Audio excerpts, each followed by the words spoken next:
أعوذ بالله من الشيطان الرجيم. بسم الله الرحمن الرحيم. الحمد لله الذي أنزل الفرقان على عبده ليكون للعالمين نذيرا وداعيا إلى الله بإذنه وسراجا منيرا، والصلاة على من أذهب عنهم الرجس أهل البيت وطهرهم تطهيرا. اللهم صل على محمد وآل محمد. قال الله تعالى في القرآن الكريم وقوله الحق وهو أصدق الصادقين. بسم الله الرحمن الرحيم.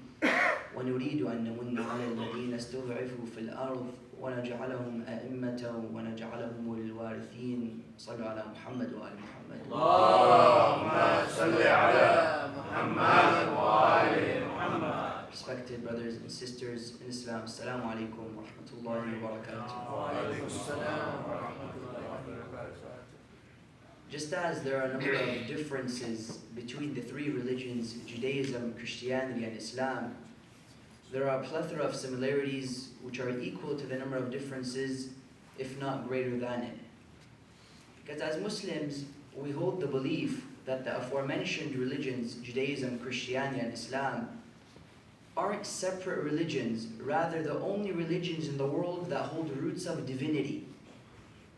And the rest of the 18 major religions in the world, such as Shintoism, Taoism, Baha'ism, Buddhism, Sikhism, and even the Rastafarian movement, are religions which have roots created by man. That's why when Allah subhanahu wa ta'ala speaks about the religion of Islam in the Holy Quran, He makes it very clear that Islam is the deen of Muhammad but the millah of Ibrahim. See, Islam is the deen of the Holy Prophet of Islam, Rasul al-Akram, Muhammad ibn Abdullah sallallahu alayhi wa alihi wa sallam.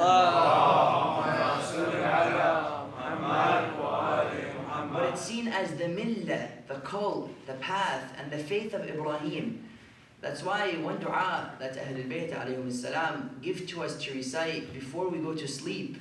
The hadith tells us to put both of our hands like this under our right cheek and to lay down and to recite the dua which says, بسم الله وضعت جنبي على ملة إبراهيم ودين محمد وولاية من فرض الله طاعتهم. We say, in the name of Allah, I am placing my cheek and my existence and I'm sleeping as a believer in the deen of Muhammad but the millah of Ibrahim. That's why when Allah comes within Surah Al-Hajj, chapter 22, verse 78, He says, ملة أبيكم إبراهيم هو سماكم المسلمين من قبل وفي هذا. Allah says it's the faith of your father Ibrahim. He's the one who named you Muslims from before and now, meaning in the time of the Prophet. That's why even when you look at the Holy Quran and Allah comes and speaks about the idols of Jahiliyyah, for example, those that are called Lat and Uzza and Mina, Allah says these are names that you came forward with. You and your forefathers created these names. Likewise, the terms Christianity and Judaism are terms that the people came forward with. Allah didn't send the term Christianity to the people, or the term Judaism. Now somebody can say, why does Allah use it in the Quran? He says, لَيْسَتِ الْيَهُودِ, for example, the Jews. Allah uses this term, Judaism and Christianity. Why does Allah do that? Because this is what the people know the teachings of Jesus as. He can't come and say, the teachings of Jesus, some random name, the religion of, for example, the one who walked on water. Basically what I'm trying to say, he can't come with a term, he can't make something up, because the people know Judaism as Judaism. They know Christianity as Christianity. That's why when Allah comes in the Quran, chapter 53, verse 23, He speaks about the idols of the people in Jahiliyyah. He says, إِنْ هِيَ إِلَّا أَسْمَاءٌ سَمَّيْتُمُوهَا أَنْتُمْ وَآبَاؤُكُمْ مَا أَنزَلَ اللَّهُ بِهَا مِنْ سُلْطَانٍ. Allah says these are but names that you and your forefathers came forward with. Allah didn't send any authority in regards to these names. Likewise, the term Christianity and Judaism are names that the people came forward with. And that's why you'll see the roots are Ibrahim. The branches are Musa, Isa, and the Holy Prophet, yet the whole tree is Islam. The roots are Ibrahim. From Ibrahim came Musa, Isa, the Holy Prophet, but the entire tree is seen as Islam. That's why me as a Muslim, I don't go to heaven if I don't believe in Jesus. I don't go to heaven if I don't believe in Musa alayhi salam. Why? Because the tree would be an incomplete tree were it not for the likes of Jesus and Isa alayhi salam.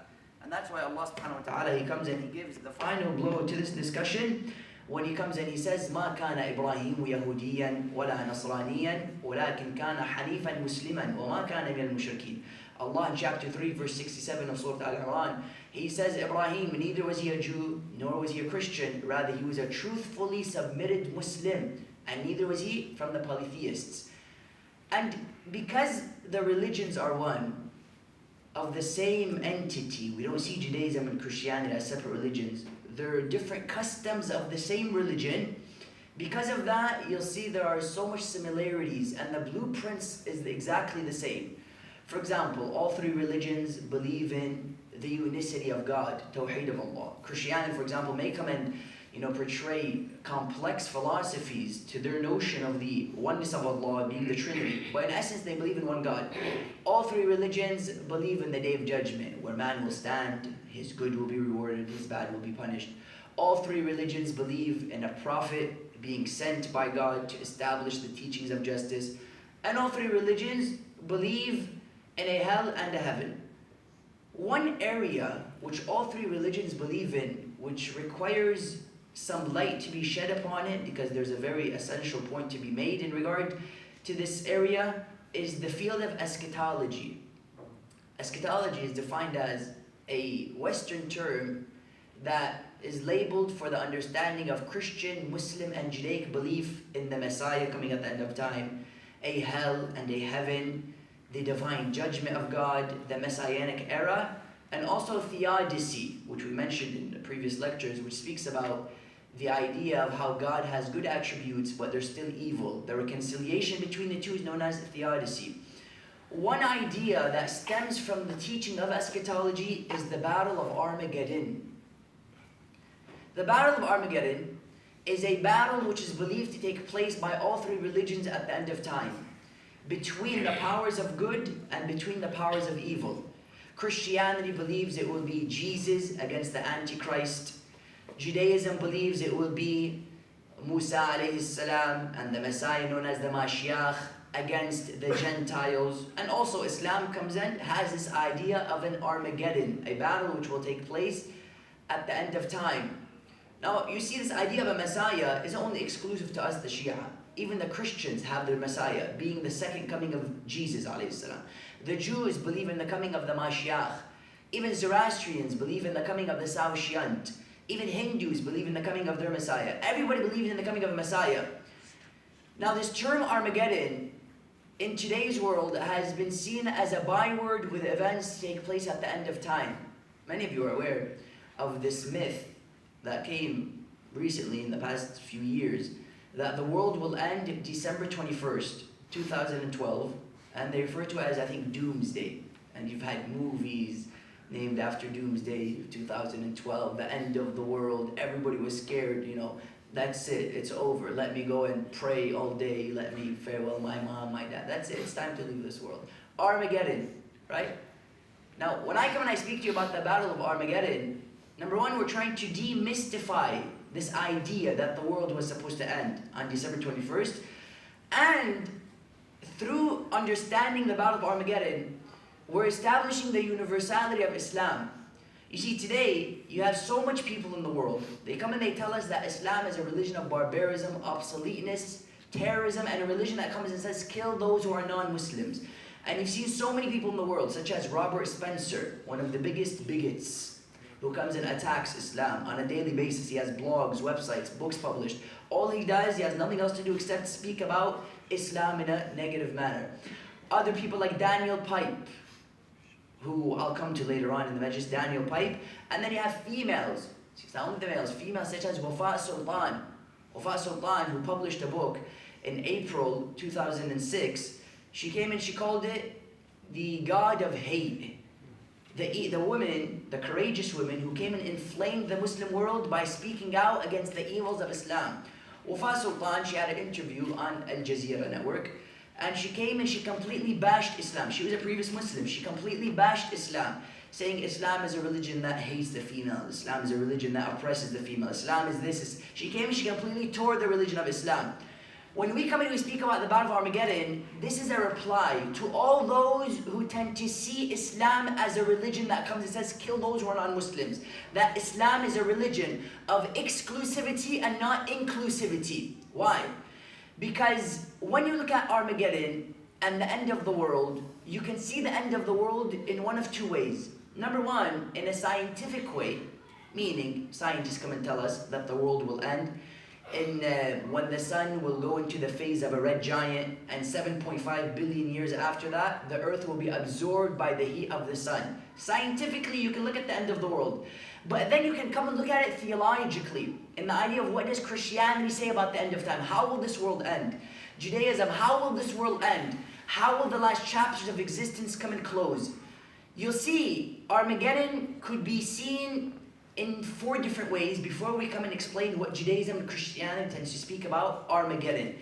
Number one, you'll see that Armageddon has to be looked at from a etymological perspective. The term Armageddon is a Hebrew term which translates as Mount Armageddon or Mount Megiddo, a Hebrew word which refers to a mountain or a tell. It's not really a mountain, it's a tell, which now exists in Israel, 30 kilometers away from Haifa.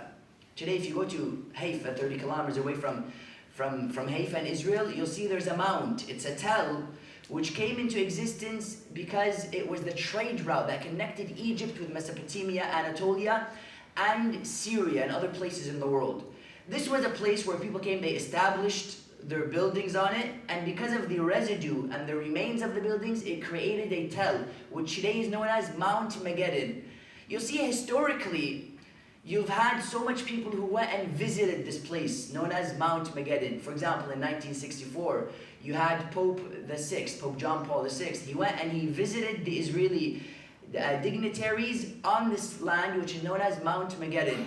And it's not only that people went and visited it. You've seen so much battles have already taken place on this mount known as Mount Megiddon. For example, in the 15th century BC, you had a battle which took place between King Thutmose III and between the Canaanite Empire and the Canaanite powers led by the 2 rulers of Megiddo and Kadesh. When? In the 15th century BC. You then had a second battle, which was also referred to as the Battle of Megiddo, which took place in 609 BC on the Mount of Megiddo, between the Egyptian king and between the Ottoman defending empire. And then you had the last battle, which was also referred to as the Battle of Megiddo, which took place in the year 1919, very recently, which took place actually in World War I, between King Edward Allenby, who was the leader and the general of the American forces, against the defending Ottoman Empire. Meaning you'll see historically there's a very rich taste and rich incidents that took place on the Battle of Armageddon, which is located 30 kilometers away from Haifa. This is what historically. But the importance of Armageddon isn't found in its etymological significance or its geographical or even its historical, rather in its theological. When I come and I'm going to speak to you about what Judaism says about Armageddon, what Christianity says about Armageddon, and then lastly what Islam says about Armageddon, through it we're going to understand why Islam is the only universal religion in the world.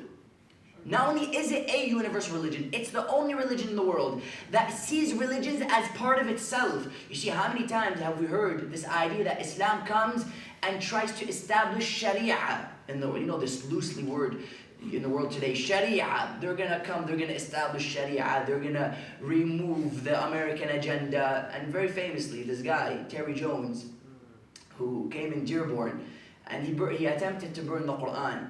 He said, this is a book of evil. He has that very nice cowboy accent. He says, this is a book of evil and we have to burn it. We have to get rid of this book. They did an interview with Terry Jones on BBC. They told him, excuse me, Mr. Terry, have you read this Quran?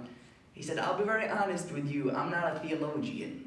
I just claim to see something evil in this Quran.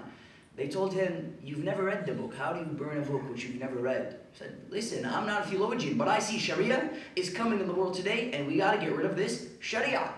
Now, this guy, Terry Jones, you know what the problem is? We laugh at him, but we respectively give him medicine to his own disease. I tell him, when you burn this Quran, you're burning a Quran which has the word Jesus mentioned more than the word Muhammad. Muhammad is mentioned only 4 times in the Quran. Jesus mentioned 29 times in the Quran. Musa alayhi salam over 130 times when the Quran is mentioned. When you come and you burn the Quran, you're burning the book of Jesus and Musa before you're burning the book of Muhammad. Therefore, you'll see they misunderstand Islam in being a religion of exclusivity, not inclusivity. Therefore, When we come and we speak about Armageddon, it's an attempt to break this idea that Islam is not a universal religion. In what way? Number one, you'll see in Judaism, or rather before that Christianity, the term Armageddon has been mentioned within the Old Testament 12 times. Now, none of these terms within the Old Testament has a correlation with the incident of Armageddon, the apocalyptic belief of events taking place in the end of time. People come and take chapter 16, verse 16, found in the book of Revelation. The book of Revelation is the last book of the Old Testament. And in this book, you'll see there's a plethora of information and material in regards to incidents that will take place at the end of time. Book of Revelation, they come and they tell us it came into existence because of a man by the name of John of Patmos, or also known as John the Apostle. One day he was sitting on the Aegean, an island between the mainlands of Greece and Turkey, and he heard a voice coming to him, telling him, "What thou seest, write in a book." They say John would be sitting down, he would begin to see unbelievable things, bizarre imagery, incidents of the end of time, future events, how the world will end. That's why even when you look at the book of Revelation, if you were to refer to it, you'll see it speaks about divine judgment, how the world will end, the incidents which will take place at the end of time. In this book of Revelation, you have 21 times the word prophets mentioned. Prophesizing, prophesize, prophet. None of the books of Christianity mention the term prophets as much as the book of Revelation does. The book of Revelation, you'll see it's cut into 7 sections. Each section has 7 segments within itself. You have the 7 churches, the 7 words of the fall of Babylon, the 7 seals, the 7 trumpets, the 7 visions, the 7 final visions, and also the 7 seals. 7 sections, each section has 7 segments within itself. In the section of the 7 bowls of the wrath of God, chapter 16, verse 16, there's a direct influence and speaking about the events of Armageddon. What does it say? It says they will meet on a land which in Hebrew is known as Armageddon. Now, of course, you have a number of Christians who come and say this cannot be a reference to the incident of Armageddon between good and evil. Why? Because it depends on how you translate the Bible. Just as within the Quran, you have the Batinites who see the Quran from an esoteric perspective, then you have the Zahirites who see the Quran from an exoteric perspective. There is also within Christianity different ways of doing commentary on the Bible. You have mainly 4 ways. Number 1, you have the historicists. Historicists come and say anything in the Bible could be connected to events happening right now. Anything. For example, you'll have in the 18th century, those who followed the historicist perspective of commentary on the Bible, they said the Dajjal or the Antichrist is the Pope.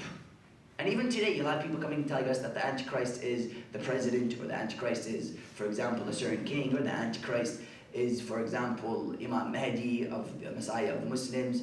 Historicists, what do? They connect things within the Bible to incidents taking place right now. After the historicists, you came and you had the futurists.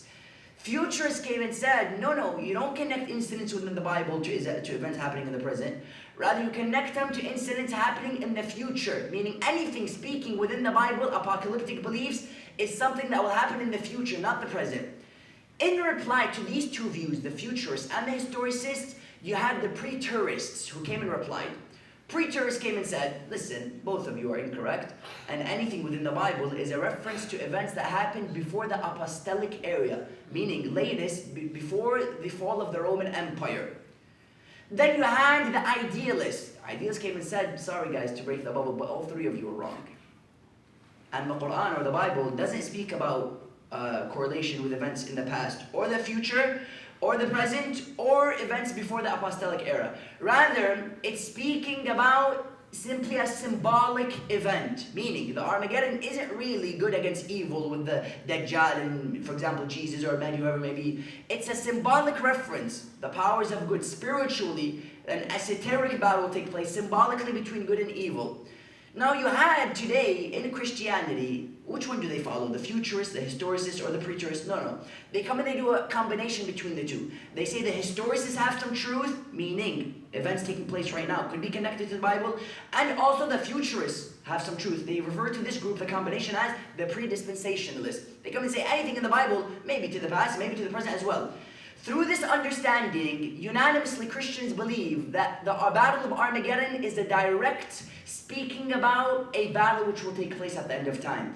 Between Jesus, who will come on a white horse with the powers of good, against the evil, led by Dajjal or the Antichrist. Furthermore, they come and they say, for 1,000 years, Jesus will build paradise on earth. 1,000 years after Jesus will come and establish his government, 1,000 years you'll have peace and paradise on earth. Now the problem that we have when we look at Armageddon in Christianity, what do they say? Do they say it will be good against evil? Do they say it will be anybody who's good against anybody who's evil? No. They say it's going to be Christians versus non-Christians. Please pay close attention to this understanding. They come and they say it will be Christians versus non-Christians. Meaning if you are evil, if you are a criminal, if you are a rapist, a murderer, it doesn't matter. If you adhere to Christianity, and the idea that you said, Jesus is my Lord and he wiped my sins, Jesus will come and fight for you. And this is one of the biggest problems we have with our respected Christian brethren. The Christians come and say, if you follow Jesus and you say, I'm a follower of Jesus, regardless of what you did, heaven will be yours. I remember I would be sitting down with my Christian friends and they would tell me, I feel very bad for you. I tell them, why do you feel bad for me? I feel very bad for you. Tell me, no, I feel bad for you. Why? He would say, because you didn't follow Jesus, and Jesus isn't going to save you at the end of time. I would tell him, I have just a quick question before you think I'm going to hell and let's say I'm done and I'm doomed. I'd ask him, why did God send us to this world if all of us are going to go to heaven if we follow Jesus? Son of Mary. Just a simple question. Why did God send us to this world if at the end of the day all of our sins are wiped? Meaning, where's the struggle? Where's the point in this world? He would tell me, no, God loves you. I told him I didn't get that one. Just repeat it real quick. He told me, God loves you. I told him, what do you mean God loves me? He's like, God loves you so much. He wants you to come to this world and he wants you to taste the mercy of this God.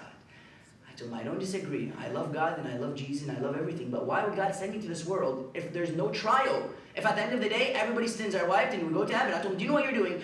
It's almost as if you go to school and on the first day of class, they give you the diploma. They say, Ahsan, you just graduated. What do you mean? I told him, it's almost as if you're watching a movie and you already know the result. What's the point of watching the movie? I told him, Allah sent us to this world so we can have kadih.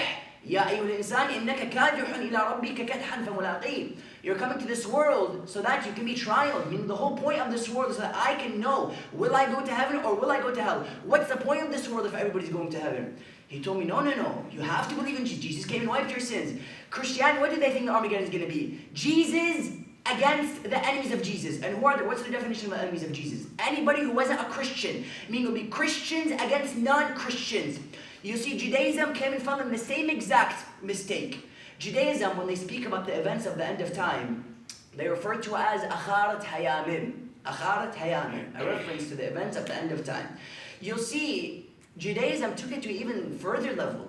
I thought the Christians, when I was studying this idea of Armageddon in the Bible and the book of Revelation, I thought the Christians had a slip in their mentality. Then you go to Judaism, with all due respect, Judaism takes it to another level. They say not only will it be in Israel, all the countries will be against Israel because it began in Israel and it has to end in Israel.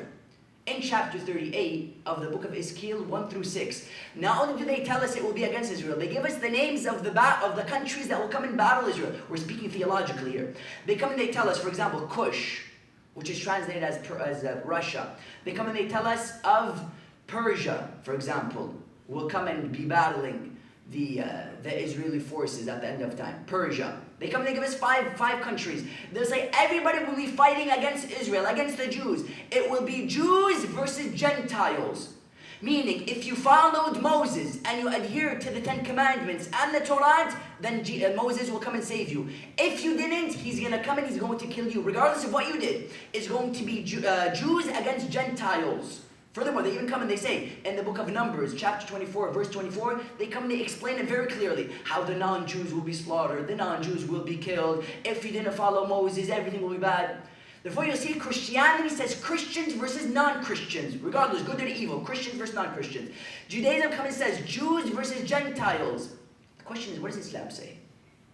I want you to please know how universal Islam is.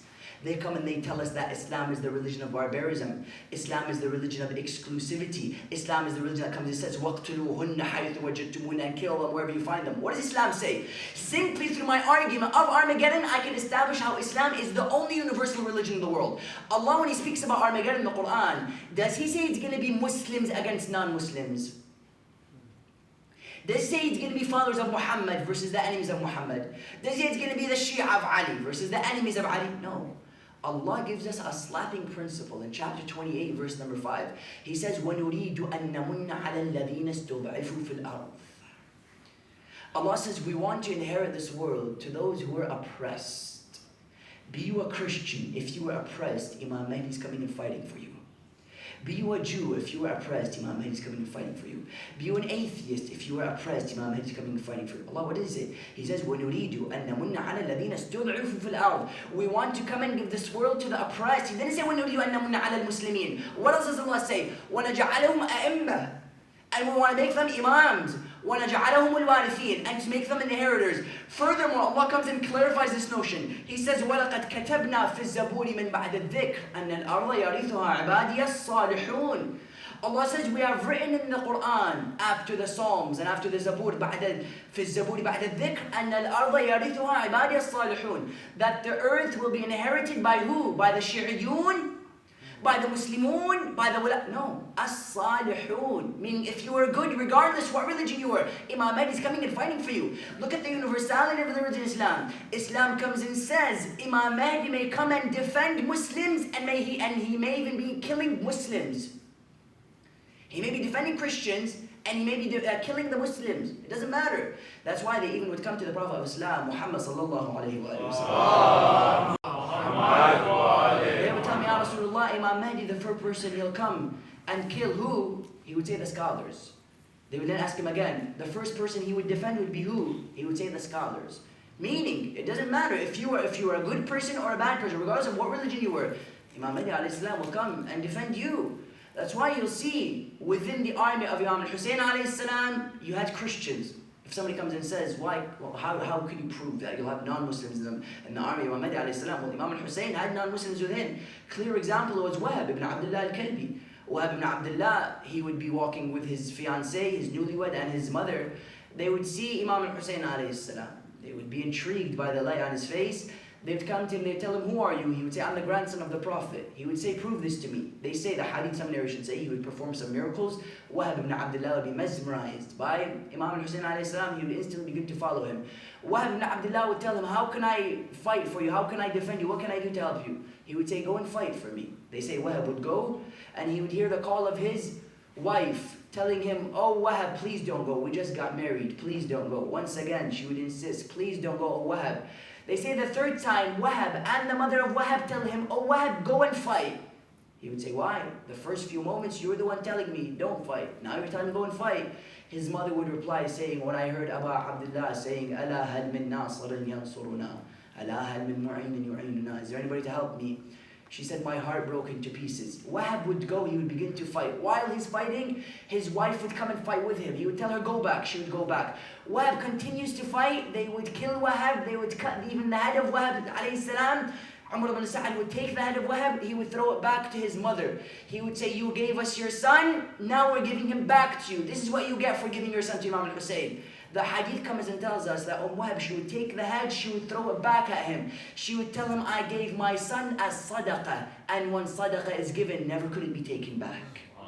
She would say, if I had one son, if I had 10 sons, I would give them all for the sake of Fatima to Zahra. Salawatullahi wa salam. You'll see Wahab was a Christian. Wahab, he died they say he died as a Christian. Many people come and say he converted. He didn't convert, he died as a Christian. Which comes and shows to us the universality of Islam. Imam al-Hussein alayhi salam. Then I've given Imam Ali. Look at the respect he shows for the Christians. One day he'd be walking by Christians and he would see his companions torturing them. He's torturing him, he's hurting him. Instantly he would tell them, stop it. He would tell him, no, ya Imam, he's a Christian, he's a Kitabi. He would tell him, وَيْحَكَ إِنْ لَمْ يَكُنْ أَخًا لَكَ فِي الدِّينِ فَهُوَ نَظِيرٌ لَكَ فِي الْخَلْقِ. He would say, woe be unto you, if he isn't your brother in faith, and he's your equal in humanity. Look at the level of respect Islam comes and shows for the Christians. Furthermore, you'll see when Allah speaks about the Christians in the Quran, does he say they're going to hell? Does he say that, for example, Jews are going to hell? No. He says, مِنَ الَّذِينَ آمَنُوا الْيَهُودُ وَالنَّصَارَى وَالصَّابِئُونَ مَنْ آمَنَ بِاللَّهِ وَالْيَوْمِ الْآخِرِ. Allah comes and says, from those who believe are Christians. Not only Christians, Jews and Sabi'ah. Allah furthermore establishes this from the Quran. He comes and he speaks to the Prophet. He says, وَلَمَّا سَمِعُوا مَا أُنزِلَ إِلَى الرَّسُولِ تَرَى أَعْيُنَهُمْ تَفِيضُ مِنَ الدَّمْعِ مِمَّا عَرِفُوا مِنَ الْحَقِّ يَقُولُونَ رَبَّنَا آمَنَّا فَاكْتُبْنَا مَعَ الشَّاهِدِينَ. Allah comes and says to the Prophet, O Rasulullah, you'll see the Christians, when they hear revelation, tears will begin to flow from their eyes. They begin to cry.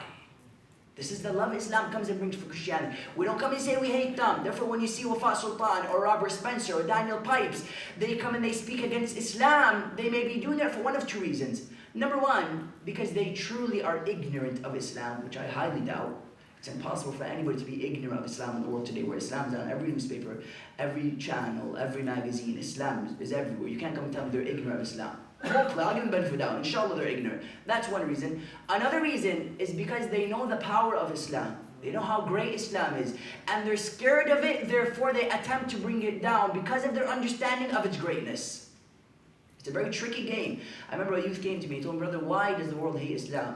I told him either they're ignorant or because they know how great Islam is. See, when I'm a boxer, for example, and I see a competitor, and I see him, he's so great, such a great challenge, I go and I begin to speak out against him, I begin to curse him, I begin to defame his character, not because I'm better than him, but because he's better than me, and psychologically I'm attempting to bring him down. When we see people attacking Islam, it's not because they hate it or because they're ignorant, it's because they know how great it is. They know Islam is the only religion that has the ability to control 9 billion people in the world, pleasing everybody. Because Islam comes and says, you are Christian, you're one of me. You are Jew, you're one of me. For me to come and hate you, I'm simply hating the teachings of Muhammad, because Muhammad came with the same teaching as Jesus.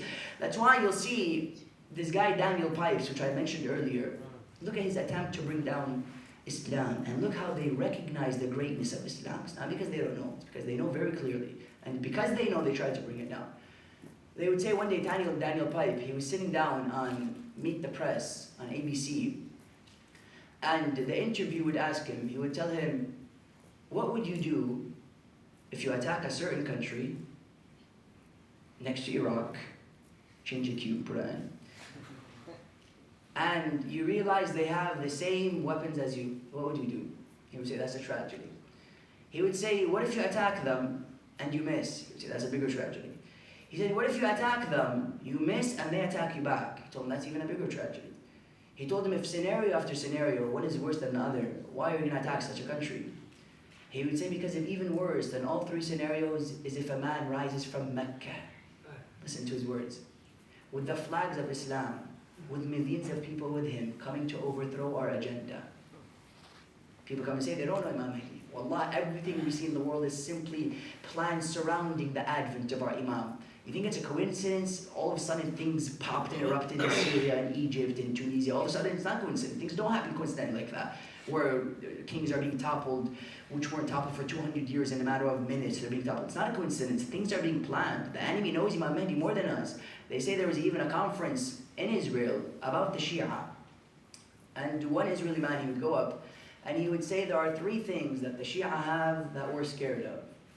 He would say, number 1, because he would ask, what makes, the name of the seminar was, what makes Shia so powerful? Imagine. Now, when they're saying this, we should pay very close attention because it's coming from the mouth of the horse. He comes and he says, the Shia have 3 things which makes them very powerful. Number 1, they have Imam al-Hussein. Husainiyat! Zindabad! Husainiyat! Zindabad! Husainiyat! Zindabad! Yazidiyat! Murdabad! Yazidiyat! Murdabad! Yazidiyat! Murdabad! Nare salam! Allahumma salli ala Muhammad wa ala. You have to translate that to me after the mention this. So they came and they said, number 1, they have Imam al-Hussein. Why do they fear Imam al-Hussein? Because Imam al-Hussein made it very clear, you can die, but you can still win. They're very scared of that. Now you can kill the Shia, it doesn't matter. They still feel victorious because we know that Imam al-Hussein alayhi salam, he died, but he's the one who won. That's why even the poet comes and says, a sign that Imam al-Hussein is the one who defeated Shimr. And Shimr, was it the one who defeated Hussein? is the fact that you have millions going to Hussein and none going and visiting Shimr. The Imam Hussein alayhi salam won, they're scared of that. Imam Hussein won, but he died. Therefore now we can kill the Shia, we can slap them, whatever, but they still feel victorious, number one. Number two, the Israeli man comes and says they have marja'iyah. They have jurists. They have people who keep the ummah in balance. You know, when you look at things happening in Egypt, Egypt would have been in a completely different situation if they were to listen to the words of Ayatollah Khamenei when he came and he tried to help them. Because marju'iyya comes and it gives principle, it gives a foundation, it gives stability. When you have someone, for example, like Ayatollah Sistani in Iraq, people come and say, what is he doing? What's his role? No, Ayatollah Sistani is a very wise man, knows exactly what he's doing. And you'll see because of his wisdom, Iraq is maybe in a bad situation, but it's been even worse. Just like Imam Mahdi alayhi salam, he's hidden, but without him, the world would have been collapsed completely because he's the bridge between Allah subhanahu wa ta'ala and the human being, marju'iyya. That's why very interestingly you see people come and they tend to question our maraja. Now there's no problem with coming and, for example, sincerely questioning, but you'll see, for example, some guy in London sitting in a basement, coming and making comments against grand maraja, which he doesn't even come to the level of their knowledge. He comes and he says, Marja' A is a son of, for example, a'udhu billah, adultery. Marja' B doesn't know what he's talking. He said, who are you? This is a marja' who studied for a number of years. Therefore, the Israeli comes and says that marja'iyya is something essential, and because the Israeli is saying it, we the Shia should realize his reports as well. May Allah subhanahu wa ta'ala give strength to the maraja. Number two, he says marja'iyya. Number three, he comes and he says they have Mahdi. The last laugh is theirs. They don't care if they lose right now because they know the last laugh is theirs. And this is very dangerous. When somebody's in a battle and he has certainty he's going to win at the end of the day, it's very dangerous because now whatever you do to him, he has certainty that the last laugh is his. When Allah comes and says, you know, وَلَقَدْ كَتَبْنَا فِي الزَّبُورِ مِنْ بَعْدِ الذِّكْرِ أَنَّ الْأَرْضَ يَرِثُهَا عِبَادِي الصَّالِحُونَ. The good will inherit the earth. The Israeli man comes and says they have Mahdi. Now, when they come and they hate Islam, is it because they don't know it? No, it's because they know it too well. They know Islam, and because of that, they come and they hate it. Islam comes and says, we don't hate the Christian, we don't hate the Jew, rather we love them. And it's this universality that we should tend to spread around the world. We shouldn't make Islam look as if it's an exclusive religion, only for us. Imam Hussein didn't only come for the Shia, brothers, he came for the Christian as well. When I come to the Christian, I tell him, Hussein died for you. Imagine how much more would you love Islam? See, a Christian comes to me and he may ask me, for example, why do you cry by Imam Hussein? What happened? I can tell him either Shimr sat on his chest, he was deprived from water. I can give him the whole 9 yards emotionally. But then I can tell him, Hussein is a man who died to keep the teachings of Jesus alive. Isn't it? Hussein died to keep the teachings of Moses. It's no different. See, Karbala wasn't only Hussein against Yazid. It was Jesus against the enemies of Jesus. It was Musa against Fir'aun. It was Habil against Qabil. It was Nuh alayhi salam against the people of his time. It was Muhammad against Abu Sufyan. It was Ali against Muawiyah. It was Haqq versus Batil. It was Hussainism versus Yazidism. It wasn't Hussein versus Yazid. There's a big difference. Hussainism is the idea of truth. Yazidism was the idea of evil. Karbala was Haqq versus Batil. That's why Imam al-Hussein alayhi salam, when he was fighting, he would be fighting for the teachings of Jesus. He himself, he would come and he would mention quotes that Nuh alayhi salam mentioned. He would mention quotes that Musa alayhi salam mentioned. Why? He's making very clear that I'm not simply fighting for the Holy Prophet of Islam. I'm coming and I'm fighting for prophethood, for the message of Allah subhanahu wa ta'ala and all of the prophets that came before me. So you see, it's a universal religion. That's why you'll see, when the Prophet came and he entered Medina, did he stop the Jews or the Christians from following Judaism, Christianity? No, Allah. Go read the constitution of the Prophet of Islam that he gave to the people of Medina. Banu Quwaynaqa, Banu Nadir, and even the rest of the tribes of the Jews within the time of the Prophet of Medina. He didn't come and tell them you can't follow Judaism. He said follow it, but respect us, that's all. Even within Islamic history, you'll see when Muslims ruled Spain for how many years? 800 years we ruled Spain. Never did we stop a Christian from following Christianity. You see, the minute the Crusades came into power, they killed all of the Muslims who didn't want to follow Christianity. Allah comes and says, we don't hate them, therefore it makes us very sad when we see the Muslims attacking, the non-Muslim attacking the Muslim. Allah comes and says, Islam is this universal religion, not an exclusive religion. And that's why you'll see, when you have this understanding of the battle of Armageddon, you begin to see how universal Islam is. That Imam Mahdi is going to come and fight for you, O non-Muslim. Imam Mahdi is going to come for you, fight for you, O Jew. Therefore, you should love us because we're coming and we're defending you. And that's why you'll see when I come and I say we need to be able to make Islam look as if it's a universal religion. In what way? Should I go around to the Christian and speak to him about Islam? I mean, we're not Jehovah's Witness at the end of the day. We don't go door to door and telling them, do you want to learn about Muhammad? No, no, no. The message is so strong, if we just simply portray him the way it's supposed to be portrayed, people will be attracted to the religion of Islam. How are we supposed to portray it? Allah comes and tells us, ادعو إلى سبيل ربك بالحكمة والموعظة الحسنة. Come and portray the teachings of your Lord with wisdom. Wisdom is what? Wisdom isn't to come and tell the Christian, Habibi, I have very bad news. You're going to burn in the hell like a charcoal. I don't go to the Sunnah, I tell them, Habib, I have very bad news. That's it. You don't love Ali? Forget it. You're going to be down there with the charcoal.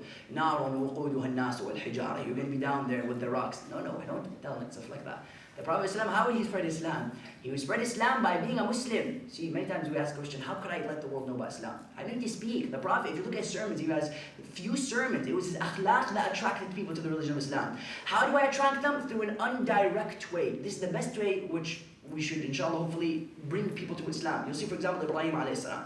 Ibrahim, when people came to him and they saw that he crushed the idol, they would come, they would ask a question. They would say, who broke our idols? They would say, Fatan yusamma Ibrahim, a youth by the name of Ibrahim. Ibrahim would come. They would tell him, Ya Ibrahim, did you break the idols? He would say, ask the idols if they can speak. They would tell him, Ibrahim, the idol can't speak, the idol can't eat, the idol can't move. He'd say, precisely my point. If the idol can't protect itself, how do you expect the idol to protect you? Instantly, Allah mentioned in Surah Al-Kahf, He would say, فَرَجُعُوا إِلَىٰ أَنفُسِهِمْ. They came back to themselves. They were awakened. Ibrahim, he didn't tell them, yes, it was me, I crushed it. Do you know how I crushed it? First, I started with the neck, and then I cut the legs, and then I took the pieces and I threw it. No, he didn't. And I did la'na to them. No. He simply says, ask them if they can speak. Through an indirect way, he brought people to the religion of Allah subhanahu wa ta'ala. The Prophet of Islam, he did the same exact thing. They would say one day, the Prophet of Islam, he would be walking and he would see a lady with a very heavy bucket of water. He would come to this lady, he would tell her, it looks like you're struggling, should I help you? She would say, yes, go ahead. They say he would take the bucket, he would begin to walk with her.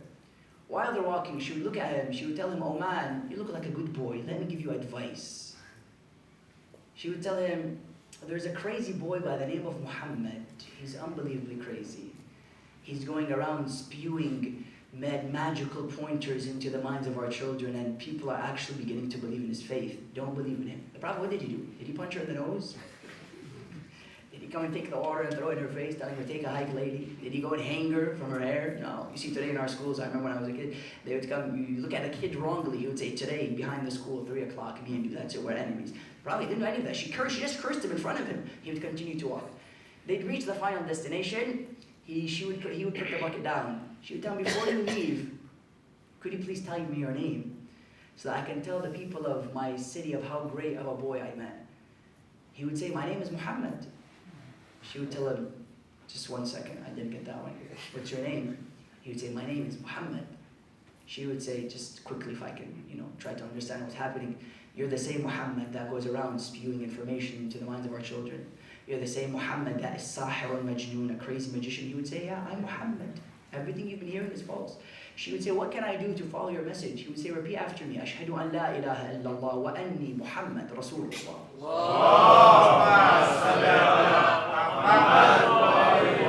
Islam, did he speak to her about Islam? Wallahi, he didn't mention one word about Tawheed. He simply picked up a bucket. Allah comes and says, pick up the bucket in your society. The role of Muslims should be to realize, what is our bucket?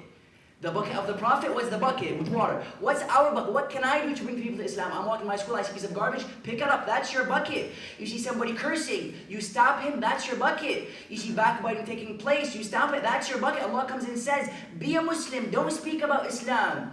Therefore, you'll see Islam comes and says, be a Muslim, don't simply speak about Islam. And through that, you'll attract people to the religion of Allah subhanahu wa ta'ala. Therefore, the next time somebody comes and asks you, why is Islam a religion of barbarism, obsoleteness, and exclusivity? Simply tell him, please go and read about the battle of Armageddon. And that's why you'll see when Imam Mahdi alayhi salam comes, the first thing he will do is that he'll go to Mecca, but then he'll go to the land of Karbala, where he'll go to the shrine of Imam al-Hussein alayhi salam. He'd open up that shrine and he would see a 6-month-old baby sitting on the chest of Imam al-Hussein alayhi salam. If you can close the lights, inshallah. He would take the 6-month-old baby and he would begin to raise him to the sky saying, Allahumma ma dhanbu hadha al-tifl al-radi'. Oh Allah, what is the guilt of this 6-month-old baby? He would say, oh Allah, if Imam al-Hussein was killed, he was an elder, then tell me why did they kill this 6-month-old baby? Ali Asghar has no guilt. Ali Al-Asghar is simply a child in his cradle. Why did you kill him? And that's why they'll tell us that Imam Mahdi alayhi salam, he himself, he narrates of what happened on the 10th of Muharram. He would say, رَأَيْتُ النِّسَاء. He would say, نَازِعَاتَ الْحِجَاب. They would run without hijabs on their head. They would run with the flames on their skirts. They would run screaming, wa aliyah, screaming, wa abata. That's why you'll see Imam al-Mahdi alayhi salam, the first thing he'll do is that he will go and protect Imam al-Hussein. That's why they tell us an alim, he once saw Imam Mahdi alayhi salam in his dream. He would tell him, Ya sahib al-zaman, you mention in ziyarah, لَأَبْكِيَنَّ عَلَيْكَ صَبَاحًا وَمَسَاءً وَلَأَبْكِيَنَّ عَلَيْكَ بَدَلَ الدُّمُوعِ دَمًا. I'll cry upon you day and night, and besides normal tears, I'll cry tears of blood.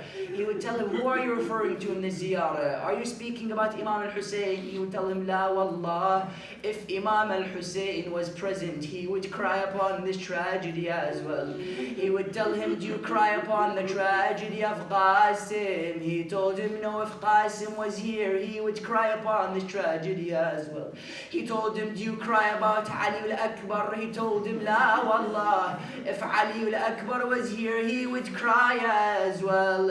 He would tell him, Ya sahib al-zaman, then who would you cry tears of blood for? He would only say 2 words. He would say, Ammati Zainab, Ammati Zainab, Abki ala sabi Ammati Zainab. He would say, I cry about my aunt Zainab, Zainab alayha salam, when she was in the castle of Yazid, she would be looking at the head of Imam al-Hussein. Zayd ibn Arqam tells us that, Abay Allah, the same lips that are being played with the stick of Yazid are the same lips that were kissed by Rasulullah. Zaynab alayhi salam, they tell us when she would go back to the body of Imam al-Hussein, in his last moments, he was still alive, she would tell him, Akhi, kallimni bihaqqi abina Amir al-Mu'mineen. She would tell him, Akha, speak to me by our father Amir al-Mu'mineen. He wouldn't speak to him. She would tell him, Akhi, kallimni bijaddina Muhammad. She would say, oh brother, speak to me by our grandfather Muhammad. Imam al-Hussein wouldn't speak. She would mention 1 word and the eyes of Imam al-Hussein would open right away. She would say, Akhi, kallimni ay bi ummina Fatima. He would say, oh my sister, what do you want from me? You have broke my heart into pieces. She would tell him, Akhi ya Hussein, please, I want to speak to you 1 more time. He would tell her, Zainab, stop crying, please. Allah subhanahu wa ta'ala will be merciful with you. She would mention these lines. She would tell him, if you want me to stop crying, then take your picture away from my mind and take your love away from my heart. Assalamu ala al-Hussein wa ala Ali ibn al-Hussein wa ala awlad al-Hussein wa ala ashab al-Hussein. 5 times M-A-U-G all together, inshallah. As you know, this is the greatest night we have in our life, Laylatul Qadr. This is the 3rd, inshallah, the 23rd. Hopefully, inshallah, all of you will be with us. We'll be doing A'mal, Dua Joshan, the Holy Quran, the Surahs, Dukhan, inshallah, the 100 Ruk'ah. I know many of you may have school tomorrow, but this is a great, or work, for example, this is a great night. Let us, inshallah, do as much as we can to just focus on our ibadah and our dua, inshallah. So on a night like this, let's recite M-A-U-G 5 times, so Allah subhanahu wa ta'ala could answer our du'as on this unbelievably great night, which is equivalent to 1,000 months. Bismillahir Rahmanir Rahim. Amman yujibul mustarra idha da'a wa yakshifu as-su'. Amman yujibul mustarra idha da'a wa yakshifu السوء أمن يجيب المضطر إذا دعاه ويكشف السوء أمن يجيب المضطر إذا دعاه one more time أمن يجيب المضطر إذا دعاه ويكشف يا كاشف السوء اكشف السوء عنا يا الله اللهم شافي كل مريض بحق مريض كربلاء زين العابدين اللهم انصر الإسلام والمسلمين واخذل الكفر والمنافقين اللهم عجل لوليك الفرج واجعلنا من أنصاره واتباعه والمستشهدين بين يديه برحمتك يا أرحم الراحمين and to answer our du'as and to hasten the appearance of our Imam. We recite Surah Al-Fatiha, but before the loudest of your salawat ala Muhammad wa ali Muhammad.